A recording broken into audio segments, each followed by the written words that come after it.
आंदोलन जीवी तमगा पाकर कैसा महसूस करते हैं टिकैत साहब? वो आदमी जो काम करता होगा तो उसे वही तो कहा जाएगा। एमएसपी को लेकर आप हालिया बयानों में अभी भी असहमत नजर आते हैं, क्या कुछ अपेक्षा? भारत सरकार ने कोई भी बात कभी नहीं की। इस तरह के सारे आंदोलन आपके कोई डिसाइड करता है या कोई आपकी टीम काम करती है? इसमें ब्रजभूषण सिंह के खिलाफ जो सख्त कार्रवाई की मांग सीधे तौर पर उठ रही है खिलाड़ियों की ओर से, जांच रिपोर्ट का तो इंतजार किया जाए कम से कम। जांच पहले होने के बाद में गिरफ्तारी हुई। खाप पंचायत कानूनी मामलों में हस्तक्षेप करती है, क्या कुछ कहेंगे टिकैत साहब? नहीं, कानूनी मामलों में नहीं करती। अदालत में झूठ के आधार पर फैसले होंगे, के आधार पर मामले सुलटने चाहिए खाप पंचायत में, ना कि अदालतों। दलितों के नेता चंद्रशेखर आजाद पर जानलेवा हमला हुआ, बराबर में लग के गाड़ी में फायरिंग की। एससी समाज के लोग थे, वो मायावती से धीरे धीरे हट रहे, खास करके जो यूथ है उससे अलग जा रहा है। आयोजित ढंग से भाजपा को बदनाम करने के लिए नहीं, बदनाम इस क्यों तरह करेंगे की? भाई, हम आंदोलन छोड़कर पॉलिटिक्स की तरफ जाएंगे। आय का स्रोत क्या है टिकैत साहब? नहीं, हमारा खर्चा क्या है? दिल्ली किसान यूनियन का प्रतिनिधित्व राकेश टिकैत साहब करते हैं। किसी विपक्षी दिग्गज से आपकी कुछ बात की? आप हमारे से तो भाई ये विपक्ष वाले भी बात नहीं करता कोई। तो मौजूदा परिदृश्य में जब कोई भी आंदोलन जीवंत होता है, वजूद में आता है या फिर परिभाषित होता है, तो उसमें किसान नेता राकेश टिकैत भी कहीं ना कहीं स्थान जरूर पाते हैं। आज टीवी 9 के साथ खुद किसान नेता राकेश टिकैत जी मौजूद हैं। तमाम ज्वलंत और संगीन सवालों का जवाब देने के लिए रेडी हैं। बहुत स्वागत टिकैत साहब। धन्यवाद जी, धन्यवाद आपका जी। सबसे पहले तो टिकैत साहब ये बताइए कि जो आपका अभी परिधान देखा मैंने जी, बहुत बदलाव सा दिख रहा है। केसरिया आपने धारण कर रखा है, तो कहीं केसरिया पार्टी से कुछ? नहीं, केसरिया पार्टी कौन सी देश में? उस पे रंग पे कोई उनका राइट कॉफी उनका नहीं है किसी पे भी कि उन्हें पेटेंट करवा लिया हो। ये समाज का कलर है, ये संत महात्माओं का कलर है देश का, और ये सूर्य का प्रतीक है। ये किसी पे इस पर कब्जा नहीं है, ये तो हमारा है। उनका रंग तो ब्लैक है, वो तो ब्लैक पगड़ी है उनकी, वो पहने हुए। अच्छा, किनकी ब्लैक पगड़ी? नहीं, सरकार के लोगों की, जिनकी आज मौजूदा सरकार है उनकी तो ब्लैक है, वो पहने उसको ब्लैक। मैंने तो नाम नहीं लिया कि किसी भी पार्टी का, हमने कहा जाहिर तौर पे आप नहीं, आप जिसको कह रहे हो कि ये रंग उनका है, किसी भी पार्टी का पेटेंट कॉपी राइट नहीं है। देश में कोई भी कलर जिसको ठीक लगता है वो उसको यूज कर सकता है। और टिकैत साहब, दिल्ली के चक्कर दोबारा लगने लगे हैं क्या? दिल्ली लगाव है? नहीं, दिल्ली तो बहुत खूबसूरत। इसका फिजिकल सर्वे भी करना पड़ता है हमको दिल्ली का कभी कभी। अच्छा, और दिल्ली आते हैं आप, हमेशा आंदोलन को किसी आधार बनाते हैं। हाँ। तो अभी मैं आ रहा था तो एक यहाँ स्थानीय पत्रकार हैं, हाँ। उनसे बात हुई तो कहते हैं वो कि एक बड़ा नैरेटिव सेट हुआ टिकैत साहब के खिलाफ। एक वक्त में उन्हें आंदोलन जीवी करार दिया गया तमाम विरोधियों की ओर से। आंदोलन जीवी तमगा पाकर कैसा महसूस करते हैं टिकैत साहब? नहीं, जो आदमी जो काम करता होगा तो उसे वही तो कहा जाएगा। आंदोलन जीवी आप हैं, ये मानते हैं? नहीं, आंदोलन भाई करेंगे। अगर सरकार कोई गलत काम कर रही है और उसके खिलाफ मूवमेंट करना पड़ता है, तो सरकार ने तो बहुत तरह के नाम दिए, नए नाम दिए जी। अब अपनी भाषाओं में उसने नाम दिए। उन आतंकवादी का, खालिस्तानी का, पाकिस्तानी का, अफगानिस्तानी का, तो उन्होंने बहुत नाम दिया, आंदोलन जीवी कहा। लेकिन किसान ने सब सहा, जो देश का मजदूर है उसने सब चीज़ को सहा और अपने जो मूवमेंट था उस पर ध्यान केंद्रित रखा और उसमें कामयाबी मिली। 13 महीने का आंदोलन यहाँ पर चला, तो वो एक ऐतिहासिक आंदोलन था देश और दुनिया में, और उसमें किसानों ने, जो गांव के लोग थे, जो मजदूर थे, उन्होंने बहुत उस मूवमेंट में सहयोग किया। चलिए, आंदोलन जीवी तो विवादित तमगा हो गया, जो स्वीकार्य तमगा है आपकी ओर से किसान नेता का। किसान नेता के साथ साथ आप किसान की बैकग्राउंड से भी आते हैं, जी। लेकिन लोग इस तरह की बातें करने लगे कि इस तरह के अलग अलग आंदोलनों से आपका किसानी का बैकग्राउंड जो है वो पीछे छूटता जा रहा है, क्या कुछ कहेंगे? नहीं नहीं, ऐसा नहीं है कि पीछे छूट रहा। जो भी मूवमेंट है या कोई भी घटनाक्रम हो रहा है उस पर आवाज़ उठाना, ये हमको संविधान में राइट दिया है। और सब लोगों को अगर कोई गलत चीज़ हो रही है तो उस पर आवाज़ उठानी चाहिए। आप बस में सफ़र कर रहे हैं, कोई किसी महिलाओं के साथ में छेड़खानी नहीं कर रहा, तो क्या वहाँ पे हर आदमी का बोलने का अधिकार नहीं है कि नहीं हम इसके खिलाफ आवाज़ उठाएंगे? कोई वहाँ पे घटना घट रही है, जो उसको देख रहा है, किसी घटना को देख के चुप रहना भी जुल्म है। आप उसका मुकाबला करो, उसका विरोध करना चाहिए वहाँ पे। तो यहाँ पे जितने भी मूवमेंट होते हैं, अगर वे लोग हमको बुलाएंगे और सही कोज के लिए मूवमेंट है तो हमको उसमें जाना चाहिए। आंदोलन के साथ साथ आप, जैसा आप कई इंटरव्यूज़ में बता चुके हैं कि आप एक बड़ी किसान परिवार से आते हैं, बड़े किसान। बड़े नहीं किसान, बड़ा किसान तो है ही नहीं देश में, मतलब सीलिंग एक्ट लगी हुई है। हाँ जी, नहीं तमाम आप बड़ा वो किया कि आप खेती बाड़ी पर ज्यादा फोकस रहता है आप। नहीं, आमदनी से क्या वो खेती बाड़ी प्रभावित नहीं, क्या प्रभावित होती? वो तो ज्वाइंट परिवार है सब, और ज्वाइंट परिवार है तो खेती बाड़ी तो आजकल लेबर है उससे होता है या मशीनरी है उससे होती है जी। अब चलिए शुरू से शुरुआत करते हैं। हाँ जी, शुरू से करते हैं शुरुआत। नोएडा विकास प्राधिकरण की मौजूदा गतिविधियों से आप असहमत हैं, क्या बात बिगड़ गई?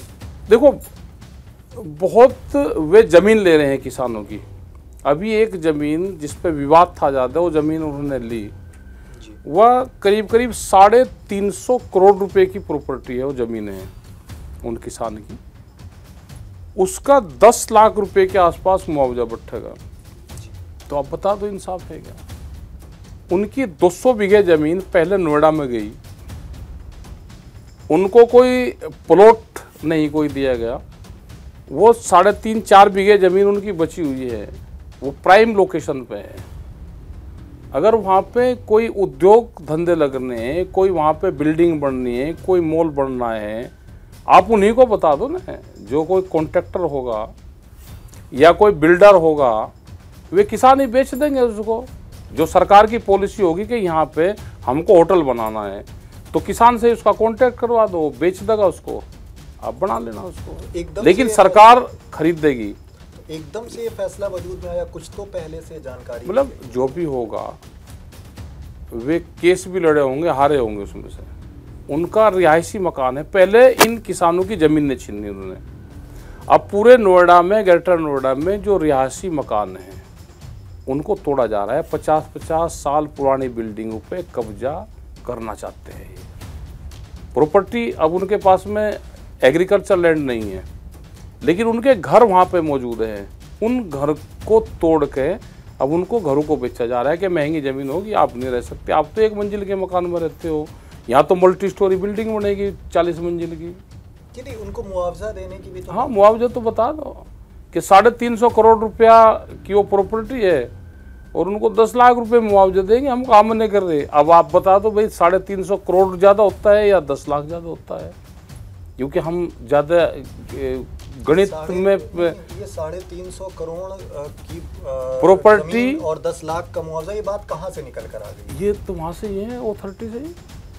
उनको ऐसा कहीं प्रमाणित है कि हाँ, प्रमाणित है कि उनको उनके देश से कम दिया जा रहा है? जो वो भाई कमी तो है, 10 लाख रुपए का मुआवजा बैठता है उनका। किस किसान ने ऐसी बात कही? ये उन्हीं किसानों ने बताई हमको। आपको बताया? आप बताइए। चलिए, और इसमें और ये अथॉरिटी से भी आप जानकारी करें। जिस दिन हमारी बात वहाँ पे हुई, अथॉरिटी की सीईओ वहाँ पे मौजूद थी, तो उन्होंने इसको हांगा, उनके अधिकारी ने, हाँ मुआवजा इतना ही है। और वो भी मांगा कि वहाँ प्रॉपर्टी के रेट इतने हैं कि वो 350 करोड़ रुपए के आसपास की वो प्रॉपर्टी है। तो दोनों चीज़ उन्होंने हांगी, उसमें कमती बत्ती भी हो सकता है थोड़ा। तो ये मसला अब समाधान की ओर बढ़ रहा है या? अभी हुई उनसे बात, और जो किसान थे वे, उनकी भी और अथॉरिटी में वहाँ पे बात हुई, तो उन्होंने कुछ दस्तावेज उसके मांगे हैं, वे देंगे। दूसरा, वहाँ पे जिन किसानों की ज़मीन नहीं गई है, तो उनको 5% ज़मीन देने की बात करी गई थी। जब 1976 के आसपास ये नोएडा बसा, तो वो मामले हैं भाई, आप उनको दे दो कुछ 5% देने, कुछ लोग उनको वहाँ पर 10% भी दिया गया है जो कोर्ट में चले गए थे जी। लेकिन उनको दे देना चाहिए, अपना किराएदारी से काम अपना लोग कर लेंगे। अब खेती तो होगी नहीं, अब किराएदारी का है या अपना परिवार बढ़ गया तो उसमें अपना मकान बना के और वो रह सकते हैं। जी। और अजय मिश्र ट्रेनी मंत्री जी के वाले आंदोलन का क्या हुआ, क्या कुछ डेवलपमेंट हुआ, कुछ सहमति बनी या वो आंदोलन बस यूं ही? नहीं, सहमति तो नहीं उसमें कोई बनी। उसमें 8 लोग, अभी वो सुप्रीम कोर्ट उसको देख रहा है और वो पूरा ज्वाइंट एक ही जगह उसको पूरा केस को जोड़ दिया। जो 5 जो किसान थे वे मारे गए थे और 3 जो दूसरे लोग थे जिन्होंने उन पर हमला करा गया था वे मारे गए थे। तो 8 लोग इसमें डेथ हुई उनकी और उनको ज्वाइंट ही एक फाइल है, उसको सुप्रीम कोर्ट उसको देख रहा है। उसको अजय टैनी को इन्होंने हटाया नहीं, जो पूर्ण रूप से उसमें दोषी था। उनका बेटा जरूर जेल में रहा, अब बेल पे है, वे सभी लोग बेल में बाहर हैं। वो इसमें रहा है क्योंकि वो जब हत्याएं की बात कही, जब तक कोई आरोपी दोषी करार नहीं होता, दोषी करार तो होगा ही नहीं। तो दोषी करार के आधार पर किसी पे कार्रवाई कर दी जाए। दोषी करार अगर बीजेपी में आप शामिल हो तो आप पर दोष सिद्ध होगा ही नहीं, वो तो सर्टिफाइड हो गया ना, आप हमारी पार्टी में आ जाओ, आप कुछ ही करो। इस तरह की आप जब बात करते हैं तो विरोधी कहते हैं कि नहीं, विरोधी नहीं, ऐसा नहीं भाई, ना हो जाओ आप, उनके बयान हैं, उनके बयान पे ही झगड़ा शुरू हुआ। एक बयान दिया तो उसी पे वो पूरा झगड़ा शुरू हुआ। किस पे? उन्होंने तो कहा था ना कि जो ये किसान हैं इनको तो हम निपटा देंगे, यहाँ से या ही नहीं सकते, इस तरह के बयान दिए थे। उसी पे ही लोग इकट्ठा हुए। किसानों की एंट्री प्रतिबंधित रहेगी, विवादित जो अराजकता फैलाएंगे उनके ओर से ऐसा कहा गया, जो अगर अराजकता फैलाएंगे तो लखीमपुर खीरी में उनको उसी तरह के बयान है, वो विवादित बयान उन्होंने दिए थे और उसी पे ही ये मूवमेंट शुरू हुआ, उसी पे ही ये सब डेथ हुई। क्या चाहते हैं आगे, क्या कार्रवाई होनी चाहिए? भाई वो तो हटना चाहिए। अब रह ही कितना टाइम गया, अब हटा तो थोड़ा तो टाइम रह गया। जी। और कृषि बिल को लेकर आपका जो आंदोलन था, एमएसपी को लेकर पुरजोर मांग उठाई गई और एक वक्त बाद किसान से सरकार से सहमति की बात बनी और आंदोलन को पूर्ण विराम दिया गया। एमएसपी को लेकर आप हालिया बयानों में अभी भी असहमत नजर आते हैं, क्या कुछ एमएसपी पे भारत सरकार ने कोई भी बात कभी नहीं की। जब हम अंदर चर्चा करते थे तो वो कहते थे कि पहले 3 कानूनों पर बातचीत कर लें जी, और एमएसपी को इसके बाद में लेंगे। तो कभी भी वहाँ पे भारत सरकार ने एमएसपी पे बात की ही नहीं, क्योंकि उनको पता था कि एमएसपी का एक बड़ा सवाल है। एमएसपी अगर देश में लागू होगी तो हमारे जो व्यापारी मित्र मंडल वो है उनको नुकसान होगा, क्योंकि वे फसलों को आधे रेट में खरीदते हैं और बाजार भाव पे बेचते हैं, तो उनको नुकसान होगा। हमने बार बार ये कहा कि आप एमएसपी गारंटी कानून, अब उसका नया नाम है मोदी एमएसपी गारंटी कानून, देश में आपकी ओर से गढ़ा गया। हाँ, हमने बनाया है नया नाम जी। क्योंकि बार बार मोदी जी कहते हैं कि एमएसपी थी है और रहेगी जी। वो एमएसपी के फसलों के दाम भी बढ़ाते हैं एमएसपी के उस पर, लेकिन खरीद नहीं होती, उस पर कानून नहीं बनाते। तो हमने भी ये कहा, जब पूरा देश मोदी मोदी कर ही रहा है तो हमने भी कहा कि एमएसपी के नाम से पहले मोदी शब्द जरूर जोड़, तो हो सके कि इससे कुछ लाभ मिल जाए, एमएसपी को लाभ मिलता है, एमएसपी को लाभ मिल जाए देश के किसानों को। तो मोदी एमएसपी गारंटी कानून देश में लागू होना चाहिए। जी। और इतनी अलग अलग मांगे वक्त दर वक्त आप उठाते हैं आंदोलन के जरिए, इस तरह के सारे आंदोलन आपके कोई डिसाइड करता है या कोई आपकी टीम काम करती है या आपके मन से आमद होती है कि नहीं, हमारे उससे नहीं, ये तो गांव के लोगों को दिक्कत होती है तो वे आवाज़ उठाते हैं। ये तो आप गांव में जाओ ना, आप दिल्ली की चमकीली कोठियों में बैठ के आप गांव को पढ़ नहीं सकते। गांव को अगर पढ़ना है तो आपको गांव में जाना पड़ेगा। खेत अगर देखने हैं तो खेत कागजों में और कलम में नहीं दिखाई देंगे, आपको फिजिकल रूप से खेत पे जाना पड़ेगा। उसकी क्या प्रॉब्लम है वो आपको देखना पड़ेगा। वो नेचुरलिटी आपको गांव पे जीरो ग्राउंड पे मिलेगी। आप देखोगे उनकी जो प्रॉब्लम है। अभी जैसे उत्तर प्रदेश में जब इनकी सरकार आई, उससे पहले इन्होंने कहा अपने घोषणा पत्र में कि यहाँ पे बिजली हम फ्री देंगे अगर हमारी सरकार आती है। इनकी सरकार आएगी, बिजली फ्री है नहीं, मीटर लग रहे हैं। फिर उन्होंने कहा कि हम 1 साल के लिए बिजली फ्री देंगे जी।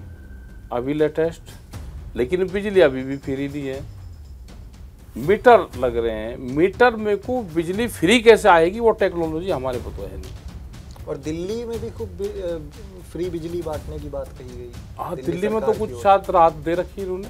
भाई यहाँ तो राहत किसान को नहीं, यहाँ तो राहत आम लोगों को भी दे रखी। आप अपने एजेंडे हैं भाई, जो आपने घोषणा पत्र में कहा, हमने कहा कि जो भी पार्टियां घोषणा पत्र बनाते हैं उस पर आप अमल करो जी। अब उसको कह लगे जी ये इसको ठीक कहो या उसको गलत कहो। आम आदमी पार्टी ने घोषणा की, उस पर वे काम कर रहे हैं। तो घोषणा पत्र जो आपका ही दस्तावेज है, आपका बना हुआ अपना पार्टी का संविधान है, आप उस पर काम करो ना। या तो आप ये कहोगे उसमें आप नीचे कुछ से लिख भी दो भाई ये बहकावा है, झूठा भी हो सकता है। आप कर दो कि 50 सच भी हो सकते हैं, 50 झूठ भी हो सकता है। आपने ये तो लिखा नहीं उस पर। तो जनता ने तो सच मानना कि आपने जो ये अपनी पार्टी का दस्तावेज दिया है, जब आपकी पार्टी की सरकार आएगी तो आप इस पर काम करोगे। वो काम नहीं किया जी। और दिल्ली के जंतर मंतर में बीते रोज गोल्ड मेडलिस्ट तमाम अलग अलग खिलाड़ी, दिग्गज खिलाड़ी कुश्ती के आंदोलनरत रहे। ब्रजभूषण शरण सिंह बीजेपी के सांसद हैं, उनके खिलाफ तमाम अलग अलग आरोप लगे। उस आंदोलन में भी आप सक्रिय दिखे। क्या डेवलपमेंट है उसका? अब डेवलपमेंट जब सरकार अपने लोगों के खिलाफ काम करेगी नहीं, अगर पास्को एक्ट की धाराओं में किसी के ऊपर मुकदमा दर्ज होगा जी, तो क्या वो 6 महीने तक खुला रहेगा? वो बयानबाजी करेगा जी। आप एक उदाहरण दे दो, अगर ये बीजेपी पार्टी में सरकार में शामिल ना होते और कोई और लोग होता तो उसके खिलाफ कार्रवाई नहीं होती क्या जी? ये कहते हैं कि जांच होगी। इससे पहले भी बहुत लोगों पे ये मुकदमे लगे, तो उनकी जांच पहले हुई या गिरफ्तारी पहले हुई? उनकी गिरफ्तारी पहले हुई, बाद में जांच हुई। लेकिन इनकी जांच पहले कर रहे हैं, गिरफ्तारी बाद में, तो गिरफ्तारी तो होगी नहीं, जांच चलती रहेगी, उसमें बरी हो जाएंगे जी। नहीं तो कोई भी आरोप जांच प्रक्रिया के दायरे में जाने के बाद कोई कार्रवाई होती है। आप तो इस पर कानून बना दो, आगे लिख कर दे दो, देश को आश्वस्त कर दो कि कोई भी इस तरह के केसेस लगेंगे तो जांच पहले होगी और केस बाद में रजिस्टर्ड होगा और उसके खिलाफ उसकी गिरफ्तारी बाद में होगी। आप ये लिख कर दे दो जी। कुल मिलाकर जांच प्रक्रिया के आधार पर ही कार्रवाई हो, ये आप सहमत हैं इस बात से? आप कानून बनाओ ना, हमारी सहमति से क्या लोगे? मतलब कानून तो इस तरह के प्रक्रम वजूद में आने के बाद की बात है कि वो कानून बनेगा। हमारी सहमति से, हमारी सिंह के खिलाफ जो सख्त कार्रवाई की मांग सीधे तौर पर उठ रही है खिलाड़ियों की ओर से, तो क्या वो जांच प्रक्रिया के दायरे में आने के बाद जो जांच रिपोर्ट का तो इंतजार किया जाए कम से कम? तो आप ये कह दो कि उससे पहले क्या किसी लोगों की जांच पहले होने के बाद में गिरफ्तारी हुई या इसके बाद में किसी की गिरफ्तारी बाद में होगी? वो बता दो भाई। चलो आज लोग को जो गलती होगी वो सरकार से वो होगी, हो आप आगे आश्वस्त कर दो कि पहले जांच होगी उसके बाद में गिरफ्तारी होगी। बिल्कुल, प्रक्रिया तो यही है कि जांच के बाद ही कार्रवाई होनी चाहिए किसी पे। लेकिन भाई पहले नहीं हुई तो सरकार आगे कहता कि नहीं पहले गलती हुई है, आगे नहीं गलती होगी, पहले जांच होगी फिर गिरफ्तारी होगी। नहीं, इस तरह की राज्य की सियासत तो नहीं कहीं नहीं, इस तरह की कोई वो नहीं आई। वो तो जो काबिल होगा तो आ जाएगा। इसमें वोटिंग होती है, हर स्टेट की वोट इसमें पड़ती है। इन आरोपों में राज्य की सियासत की कहीं कोई राज्य वो नहीं है, वो तो खिलाड़ियों का मामला है। कौन कहाँ से चुना जाता है, जो उस खेल में अग्रणी रहता है, जिसको जानकारी सारी चीज़ों होती है, वो पहले से इस सिस्टम में लगा हुआ है, उसकी वोटिंग होती है, हर स्टेट की वोट पड़ती है, तो उससे चुन का आता है जी। इस अलग अलग इन आंदोलनों का जिक्र मैंने इसलिए किया क्योंकि हर आंदोलन के वजूद में आने के बाद कानूनी तौर पर खाप पंचायत भी प्रश्न चिन्ह खड़ा करती है। ऐसे आरोप लगते रहे हैं आपके विरोधी भी लगातार आरोप लगाते रहे हैं कि खाप पंचायत कानूनी मामलों में हस्तक्षेप करती है। क्या कुछ कहेंगे टिकैत साहब? नहीं, कानूनी मामलों में नहीं करती। खाप पंचायत राजा हर्षवर्धन के टाइम से देश में इजाद हुई जी। खाप पंचायत में कोई केस जाएगा तो वहाँ आदमी झूठ नहीं बोलता, वो सच के आधार पे वहाँ पे फैसले होते हैं। अदालत में झूठ के आधार पर फैसले होंगे। अगर किसी ने कत्ल भी कर रखा आएगा तो उसका वकील भी खड़ा होकर और वो भी खुद ये कहता है नहीं मैंने कत्ल नहीं करा।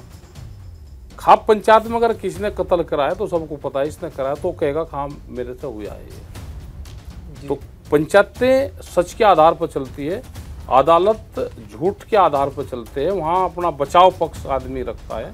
तो ये है खाप पंचायतें हमेशा सामाजिक फैसले करती है, वो कानून के। आपको लगता है कि ये आपका बयान एयर जाएगा जबकि अदालतें झूठ के आधार पर चलती हैं, तो क्या विवादित? क्यों विवादित है इसमें? आप वही बता दो। अदालती फैसलों पर टिकैत साहब को भरोसा नहीं? हमें भरोसा है। अदालत उस पर चलती है जो वहाँ पे सबूत आप दे दोगे। भाई कत्ल हुआ जी, और कत्ल करने वाला बरी हो गया क्योंकि उसके खिलाफ गवाही किसी ने दी नहीं, सबूतों के आधार पे वो बरी हो गया, तो कत्ल किसने करा? कत्ल तो हुआ ना। तो खाप पंचायत तुम्हें पता रहता है कि इसने करा, और वो भी कत्ल करने वाला भी वहाँ सच बोलता है हाँ मैंने करा, तो लेकिन अदालत में नहीं बोलता। वो अदालत में पता है कि तो बोल लगा तो सजा है। अब मैं आपके नजरिए को के आधार पर चलूं तो मुझे अब दो रास्ते नजर आ रहे हैं। बताओ क्या? पंचायत एक कानूनी प्रक्रिया, क्योंकि आप कह रहे हैं कि कानूनी प्रक्रिया में झूठ के आधार पे वो बचाव पक्ष अपना करेगा, वो झूठ बोलता रहेगा। तो अदालत पंचायत में भी वो परिस्थिति बन सकती है? नहीं, झूठ नहीं बोल लगा वहाँ पे। कैसे नहीं बोलेगा? नहीं बोल लगा ही नहीं, वो सबको पता भाई, करने वालों को पता और गांव वालों को पता, सबको पता। तो ये परिदृश्य तो कानूनी मामलों में भी बनेगा? तो कानून इस पे बनाओ ना। कानून जिस चीज का पता है कि कत्ल इसने करा है और उसके खिलाफ कोई गवाही नहीं दे रहा, तो आपके आधार पर मामले सुलटने चाहिए खाप पंचायत में, ना कि अदालतों? नहीं, अदालत एक अलग चीज है। सुलटने अदालत में चाहिए। देश में संविधान है, कानून है, क्योंकि खाप पंचायतों को सजा देने का कोई प्रावधान नहीं है उसमें। वहाँ पे वे फैसले कर सकते हैं, उस पर आर्थिक दंड लगा देते हैं। जैसे मुजफ्फरनगर में एक मामला हुआ, वो लड़की उसके घर पर डेथ हुई जी, उसके नाम दर्ज रिपोर्ट हुई, उसका 8 साल का बच्चा था। अदालत में जाएंगे तो उसके लड़की के परिवार वाले भी अदालत में उसको घसीटेंगे, परमानेंट रहेंगे, केस चलेगा, उस पर सबूत चाहिए कैसे हुए वो या। तो पंचायती फैसला है कि जो भी उस लड़के की प्रॉपर्टी है वो उस बच्चे के नाम करेगा सारी। यही भूमिका तो कानून की भी होगी? नहीं, कानून की कहाँ है बताओ? 8 दिन में कोई फैसला बता दो। तो उसकी जितनी प्रॉपर्टी थी उसको बिल्कुल जीरो कर दिया, उसका घर, उसकी पूरी प्रॉपर्टी, उसका मकान, वो दूसरी शादी नहीं कर सकता। जब ये जो आपने अभी परिदृश्य बताया, इसमें अगर खाप पंचायत ने कोई फैसला दे दिया, तो थोड़ा मैं आपसे समझना चाहूंगा, क्या फिर उसमें कानूनी हस्तक्षेप क्या करेगा? उसमें कानूनी हस्तक्षेप क्या करेगा? जब एक समझौता उनका हो गया कि उसकी प्रॉपर्टी ले ली। खाप पंचायत का काम सिर्फ समझौते कराना? समझौता करवा सकता है वो नहीं समझौता, वो आर्थिक दंड उसको दे सकता है। भाई उसके लड़के की पूरी प्रॉपर्टी, उसकी 5-6 एकड़ जमीन, उसका घर, वो सब उसके लड़के के नाम करवाया, उसको नॉमिनी मामा को बनाया, तो उसके पास में कुछ नहीं रहा वो। अब वो सिर्फ अपने बच्चे पे आश्रित रहेगा जी, जीवन यापन अपना कर ला, दूसरी शादी नहीं कर सकता। जब उस पर कुछ है ही नहीं तो क्या करेगा? सब उसके बच्चे का है। अब वो आरोप लगा देता है कि मेरे साथ अनुचित हुआ और पंचायत के दबाव में आकर मैंने ये फैसला दे दिया, वो कानून का सहारा ले। वो कानून का सहारा ले लो, क्या करेगा कानून का सहारा? कानून का सहारा लेगा तो जेल जाएगा, उसके खिलाफ रहेंगे ना उसके परिवार वाले। 302 का मुकदमा लगेगा, जेल जाएगा, उम्र कैद होगी। ठीक है जी। एक मुद्दा बीते रोज बहुत चर्चित हुआ। हाँ। 2 रोज पहले दलितों के नेता हाँ। शेखर आजाद जी पर जानलेवा हमला हुआ। अलग अलग लोगों की अलग अलग विचारधाराएं हैं। क्या कुछ कहेंगे टिकैत साहब इस जानलेवा? देखो, जांच उसकी पूरी होनी चाहिए। बराबर में लग के गार्डियों ने फायरिंग की जी चश्मादीन गवाह वहाँ पे हैं जी। उसके आधार पे जांच उसकी हो। गाड़ी बाहर के नंबर की बताएगी, गाड़ी किसी ने देखी। जब वो पकड़े जाएंगे तो पता तो जब ही चलेगा कि मिली भगत से हुआ या उससे हुआ। तो लोग तो आरोप लगाएंगे, लोग तो आरोप, भाई इतने आदमी मरता नहीं, इतने यही कहते हैं जी अपने आप मार ली। गोली कोई अपने आप मारता है? जब गोली चलती है तो पता के कहाँ लग जाए, अपने आप कोई नहीं मारता। ये सब करवाई जाती है। किसको इसका लाभ हो रहा है? क्योंकि उनके साथ में यूथ जुड़ा हुआ है, जो मायावती से जो एससी समाज के लोग थे वो मायावती से धीरे धीरे हट रहे हैं। खास करके जो यूथ है वो उससे अलग जा रहा है जी। तो वो उसके साथ में, चंद्रशेखर के साथ में जुड़ रहा है। और ये नहीं कि पश्चिम का, पूरे देश भर का यूथ उनके साथ में जुड़ा हुआ है। आपने ये जो संकेत दिया, क्या मैं इसे ये समझूं कि कहीं ना कहीं आंशिक तौर पर बहुजन समाज पार्टी का हाथ भी हो सकता है? नहीं, ऐसा नहीं, वो इस तरह के काम नहीं करते। तो अभी ये जो आपने वक्तव्य दिया कि बहुजन समाज पार्टी से यूथ खिसक कर उनकी ओर जा रहा है, लेकिन वो इस तरह के काम नहीं करती। मायावती जी या इस तरह का काम करें कि वो किसी फायरिंग करवावे, वो इस तरह का काम नहीं करती उस तरह। जी। कौन दोषी हो सकता है? अब क्या पता कौन हो। कोई आदमी का पता चलता है कि उसकी मानसिक रोगी वो कितना है और कौन हो सकता है, उसकी विचारधारा किस तरह की है। हमको मिल गया एक बार एक फ्लाइट में, प्लेन में जब उतरने लगे तो हमारे से 5वां आदमी था वो पीछे जी। और वो उसको रहा नहीं गया, उसने कहा कि भाई जीतेंगे तो यही, क्योंकि वो ज़्यादा बेहतर बता सकता है कि किन लोगों के हमले हुए। क्योंकि हमारे ऊपर जो हमले होते हैं वे ज़्यादातर आरएसएस और बीजेपी के लोग होते हैं, तो वो भी बता सकता है कि उसके ऊपर कौन करवाया। आप पर जितने हमले होते सब हैं यही लोग हैं, बीजेपी आरएसएस के लोग हैं। वे जो पकड़े गए, जिनके ऊपर केस चल रहे, जो गाली देते हैं, उनकी विचारधारा वहाँ से ही निकलती है।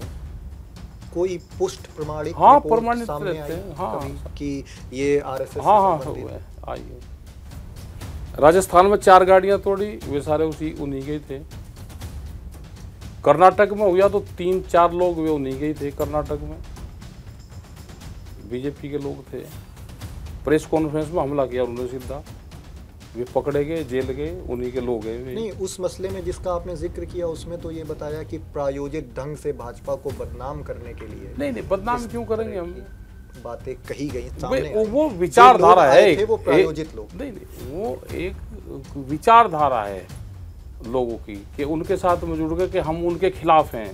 तो किसी आदमी को ये लग जाता है कि हम उनके खिलाफ काम कर रहे हैं। हमारा किसी पार्टी, किसी संघ, किसी ट्रस्ट, किसी के खिलाफ हमारा कोई मूवमेंट नहीं रहता।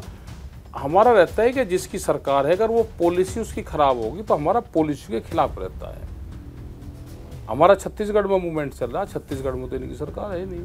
ये इतनी, अभी आपसे ऑफलाइन बात भी हो रही थी, इतनी तत्परता, दिन रात सजगता, दिन भर मेहनत करना। आपने बताया कि मध्य प्रदेश के लिए रवाना होना, फिर वहाँ कल जाना है, लगातार एक्टिव रहना, तो कुछ कहीं ना कहीं पद की लालसा भी जीवंत रहती होगी अंदर, जो खुलकर बता नहीं पा रहे हैं। नहीं, पद क्या होगा, इससे बड़ा क्या पद होगा भाई? जा रहे हैं बगैर पद के, जा रहे हैं। महात्मा गांधी क्या चाहते हैं आप अपने आप को भविष्य में किस तौर पर देखना? नहीं, हम तो जैसा हमारा चल रहा है ये चलता रहे। हम जनता आंदोलन ही चलते रहे, आंदोलन चलते रहे, जिसका जो काम है वो करता रहे। अगर वो ट्रैक से हटेगा, भाई हम आंदोलन छोड़कर पॉलिटिक्स की तरफ जाएंगे तो फेल होंगे 100%। और वहाँ जाना नहीं चाहिए।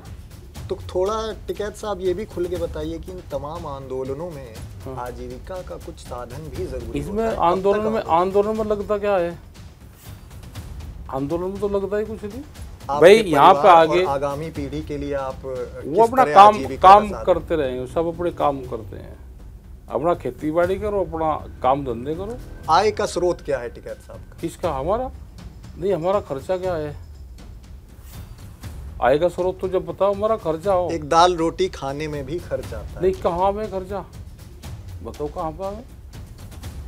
दाल रोटी आज के समय में अगर बाहर आप खरीदने नहीं, जाओगे, क्यों उसके लिए भी खरीदोगे 4 बाहर? हमने पैसे तो कभी दिए। होटल पर खाई नहीं भाई। इनके कौन मुहैया करवाया? इनके ऑफिस में आ गए तो यहाँ पे उन्होंने खुआ दी। जिसके घर पर रात को रुकेंगे वो खुआ देगा, सोने का स्थान देगा, रोटी खुआ देगा। खर्चा कहीं का है? तो पूरी राजनेता वाली जीवन शैली है हाँ, टिकैत वही साहब रहनी की, चाहिए तो कोई सियासी कोई महत्वाकांक्षा नहीं, अंदर नहीं, छिपी नहीं, है। नहीं। देखो, जो भी आंदोलनकारी चुनाव में जाएगा उसकी हार होगी। खास करके किसान मूवमेंट के लोगों को चुनाव की उसमें नहीं जाना चाहिए। आपका ही एक धड़ा किसान यूनियन का चुनावों में चला गया था हरियाणा में। तो उसका भाई रिजल्ट देख लो, मुझे बता दो कहाँ से जीतते, उनका नंबर बता दो, सीट नंबर कौन सी है। तो उसका दुष्परिणाम सामने आया कि उससे आंदोलन नुकसान के किसान आधार पे आंदोलन सियासी लाभ। किसान आंदोलनों को नुकसान होगा। चुनाव लड़ने वाले अलग लोग हैं। जो यहाँ पे किसान मूवमेंट जब दिल्ली में चला तो उसको लोग समझने लगे कि ये किसान यूनियन के साथ में सब लोग थे। वहाँ पे जब हम गए हरियाणा में और वो लोग वहाँ पे थे तो वहाँ पे अकाली दल के झंडे वहाँ पे थे, कांग्रेस वाले लोग वहाँ पे थे, बीजेपी के लोग वहाँ पे थे जिन्होंने वोट बीजेपी को दी, आंदोलन में साथ रहते, आज भी रहते हैं। हमारे वोट में वहीं देंगे, हमको भी पता, वोट वहीं देंगे। जिसको वोट जहाँ देनी है वो वहीं देगा। और किसान यूनियन के 2 धड़ों में बंटने को नहीं, लेकर किसान यूनियन तो अकेले 36 संगठन नोएडा में रजिस्टर्ड है। कुछ असहमति भी हुई 2 भाइयों के बीच। किसान यूनियन में जो ओरिजिनल संगठन है भारतीय किसान यूनियन है, उसमें से करीब 40 संगठन पंजाब में बने। जिसने भी भारतीय किसान यूनियन से अलग कोई भी शब्द लगाया उसका पेड़ वो यही है, इसी में से ही गया वो निकल के। और बहुत संगठन बनेंगे, अलग अलग नाम से बनेंगे, और भी जाएंगे, और भी बहुत जाएंगे। असली किसान यूनियन का प्रतिनिधित्व राकेश टिकैत साहब करते हैं। भारतीय किसान यूनियन ट्रेड यूनियन एक्ट में रजिस्टर्ड है जी। ना, ये और हो सकती ना, ये किसी को भी अगर करना है तो दूसरा नाम लिखेगा, उसके आगे कोई भी अपना नाम लगाएगा तो भारतीय किसान पॉलिसी वो। और सरकारों की और पॉलिसी है कि और संगठन बनेंगे। अभी जातिगत संगठन बनेंगे, अलग अलग देश में फसलों के संगठन बनेंगे, खापू के संगठन बनाएंगे। अब नोएडा में 36 किसान संगठन रजिस्टर्ड हैं, तो सरकार लग रही और करवाएगी कि जिससे आपकी सहमति रहती है इन अलग अलग रजिस्ट्रेशंस को लेकर? नहीं, हम मेरी क्या सहमति, आपके धड़े अलग अलग निकल जाते हैं। कोई किसी के उससे नहीं, सबको नेता बनना है। एक ग्रह से एक उपग्रह लगातार निकलते जा रहे हैं। तो ये तो देश में 150 करोड़ की जनसंख्या है, सबका पूरा बढ़ देगी, इसमें टेंशन लेने की जरूरत नहीं है। ठीक है जी। किसान यूनियन की आपने बात की। विपक्षी एकता की मीटिंग बीते रोज पटना में हुई, सभी विपक्षी दलों के दिग्गज वहां एकजुट हुए। अगली मीटिंग पहले प्रस्तावित थी शिमला में, अब छिटक कर वो बेंगलुरु की ओर जा रही है। किसी विपक्षी दिग्गज से आपकी कुछ बातचीत? आपकी हमारे से तो भाई ये विपक्ष वाले भी बात नहीं करता, कोई पॉलिटिक्स वाले इस इशू पे हमारे से किसी कोई बात नहीं है। क्या लगता है विपक्षी एकता, जो सारे विपक्षी दल एकजुट हो रहे हैं, ये एक जगह हो जाए, क्या होगा? एक जगह हो जाएंगे और सीटों पे बंटवारा इनका ठीक हो जाए तो ये ठीक हो जाएंगे। लेकिन पहले इनको लाठी खानी पड़ेगी, जेल जाना पड़ेगा, आंसू गैस के गोले खाने पड़ेंगे, आंदोलन करने पड़ेंगे। जो कि अभी ये टिकैत साहब इन मामलों में अभी कोई लाठी नहीं चली, विपक्ष ने कोई मूवमेंट नहीं किया, अभी कोई विपक्ष नेता जेल नहीं गए, तो ये डर जाएंगे, इनका ये टूट जाएगा। बहुत सी विपक्षी पार्टी टूट कर सरकार उसको शामिल कर लेगी, उन लोगों को मजबूत लोगों को अपने यहाँ पे शामिल कर लेगी। केजरीवाल साहब का इस मीटिंग के ठीक बाद बयान आता है कि कांग्रेस एलजी मसले पर अपनी राय स्पष्ट नहीं कर रही है, इसलिए जिस भी मीटिंग में कांग्रेस रहेगी मैं उस मीटिंग का बायकॉट करूंगा। वो तो भारत सरकार भारत सरकार कुछ न कुछ कर देती है तो अपने पक्ष में लेने की वो कोशिश करेगी। किनको? किसी भी आदमी से वो ये चाहेगा कि विपक्ष एक जगह ना हो, किसी प्रेशर में लेगी, दबाव में लेगी, कुछ न कुछ बयान उस तरह के दुआते रहेंगे। आरएसएस के लोग सब पार्टियों के अंदर घुसे हुए हैं, उनको ढूंढना बहुत मुश्किल है। आम आदमी पार्टी के इस बयान में आरएसएस का हस्तक्षेप था, आप ये कह रहे हैं? हर पार्टी में आरएसएस के लोग उस विचारधारा के लोग घुसे हुए हैं, टिकैत सब साहब पार्टियों को में मैं घुसे हैं। जितना अब तक जान पाया हूँ, ये अपने बेबाक बयानों के लिए जाने जाते हैं, लेकिन पता नहीं क्यों कुछ आज आपके ऐसे वक्तव्य थे कि आप खुलकर बोलने से बच रहे हैं, और इसमें नहीं, हम अब क्यों बोल आपके रहे हैं? विरोधी ये कहने लगेंगे कि कहीं ना कहीं किसी सियासी दल की ओर टिकैत साहब का धीरे धीरे झुकाव। नहीं, हमारा सियासी दल की तरफ किसी में नहीं, हमारे तो सबके खिलाफ मूवमेंट चलते रहते हैं, उनसे बातचीत भी चलती रहती है। भाई सरकारों के जिसके खिलाफ हमारा मूवमेंट रहेगा, बात भी उसी तो सरकार से होगी। सबको मना कर चलना है, किसी को नाराज नहीं करना। नहीं, नाराज नहीं, समझौता होगा तो सरकारों से ही समझौता होगा। अगर छत्तीसगढ़ में होगा समझौता तो कांग्रेस से होगा, दिल्ली के मसले होंगे तो केजरीवाल से होगा, अगर हरियाणा में गए हैं तो वहाँ के मुख्यमंत्री से समझौते होंगे। अभी उत्तराखंड में गए, बहुत सी पॉलिसी पर बात हुई तो वहाँ के मुख्यमंत्री से बात हुई, उससे होगा। थोड़ा टिकैत साहब खुलकर बताइए कि जो विपक्षी एकता सारे जो जुट रहे हैं, बेंगलुरु में भी सारे विपक्षी दल जुट रहे हैं, इनके जुटने का कोई इनका है और कोई भविष्य है या असहमति नहीं बन पाएगी आपका नजर? ये अगर इकट्ठे एक जगह रह जाएंगे तो इनको कामयाबी मिल जाएगी। अगर सरकारों के प्रेशर में ना आए, इनको अलग अलग पार्टियों को सरकारें प्रेशर में लेगी। सब एक जगह रहेंगे, प्रधानमंत्री चेहरे को लेकर भी अभी वो बता था कि ये अभी समुद्र के बीच में है, इनको दिशा भी नहीं पता कि कहाँ से निकलेंगे। अभी लड़ाई पायलट पे मत करें कि मैं पानी का पायलट हूँ, जहाज का कैप्टन हूँ मैं, और इसको मैं चला रहा। अभी तो ये 8-10 चला रहे हैं उसको, अभी चला कर ले आए। समुद्र जब किनारे पर आ जाएंगे तो फिर दे लेना सभी के, इसको मैं चला कर लेकर आया। अभी अगर कैप्टनशिप पर लड़ाई होगी तो सारे मारे जाएंगे, सारे डूबेंगे, सारे मारे जाएंगे। अगर कैप्टनशिप पे लड़ाई होगी तो सारे मारे जाएंगे, सब आपस में ही लड़ने लगेंगे। अभी कैप्टन पर लड़ाई मत करें। अभी ये है कि इनसे जो समुद्र के बीच में यहाँ से कैसे निकले, पहले तो इसे किनारे ले आओ, सब एक साथ आके पहले किनारे आ किनारे जाओ, ले फिर लो, लड़ो, फिर लड़ो, फिर सहमति बढ़ा लो। जिंदा रहोगे तो जब भी तो वो करोगे। अब जब सब मरी जाओगे डूब के तो ये भी नहीं पता चला कि कहाँ डूब। अंतिम भाग में एक सवाल आपसे ये कि प्रधानमंत्री मोदी के खिलाफ, जैसा कि मैंने विपक्षी एकता का जिक्र किया, कौन चेहरा मजबूत होकर निकल सकता है या कोई चेहरा नहीं? भाई बेईमानी करेंगे, अगर ये बेईमानी से जीतते तो योगी को बना दो।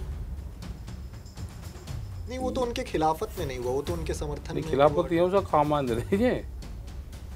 वो ये संघ के हैं, वो मटका है। विपक्ष ओर में से तो आ जाएंगे, विपक्ष ओर में से 4-5 लोग हैं, आ जाएंगे वे। इन्हें पहले आन दो, बाहर हो जाएगी इनकी लड़ाई भिड़ाई हो गई, ठीक हो जाएंगे। पूरे विपक्ष में कोई चेहरा नहीं नजर अभी क्यों बताओ, अभी क्यों बताओ, पहले इनमें भी तो 4-5 प्रधानमंत्री के दावेदार हैं। वो क्या मतलब आनी बीजेपी है? नहीं, ऐसे कैसे? अगर बेईमान ना करेंगे वैसे नहीं आएंगे, इन्हें वोट नहीं दे रही जनता। और अगर बेईमानी नहीं की और अगर नहीं आए तो फिर कौन चेहरा होगा? आ जाएंगे तो 4-5 लोग हैं, आ जाएंगे, बाद में चुनेंगे। 4-5 चेहरों का नाम बताना चाहते हैं? अरे सारे ही आ जाएंगे, कोई ना कोई ठीक होगा, आ जाएंगे जी। और जैसे ये राष्ट्रपति को ले आते हैं जिसका पता नहीं रहता कि कौन बनेगा, तो ऐसे ही गुप्त प्रधानमंत्री आएगा और उसको सब पे सहमति बन जाएगी सबकी। और टिकैत साहब की भविष्य हमारा तो फिर यही रहेगा, फिर मूवमेंट पर रहेंगे हम तो, आंदोलन चलते रहेंगे। आंदोलन चलते रहेंगे, सरकार किसी की भी आओ, आंदोलन जारी रहेंगे। जी, बहुत शुक्रिया। तो ये थे किसान यूनियन के नेता, चर्चित किसान लीडर राकेश टिकैत जी। तमाम ज्वलंत मुद्दों पर बेहद बेबाकी के साथ जवाब दिया, जैसा कि ये जाने जाते हैं जिन अपनी बेबाकी के लिए, उसी अंदाज में तमाम ज्वलंत मुद्दों पर जवाब दिया। हमारी कामना ये कि ये अपनी भविष्यगामी योजनाओं के जरिए यूं ही समाज हित का काम करते रहें। मैं प्रियंक वाजपेयी, TV9, शुक्रिया, नमस्कार।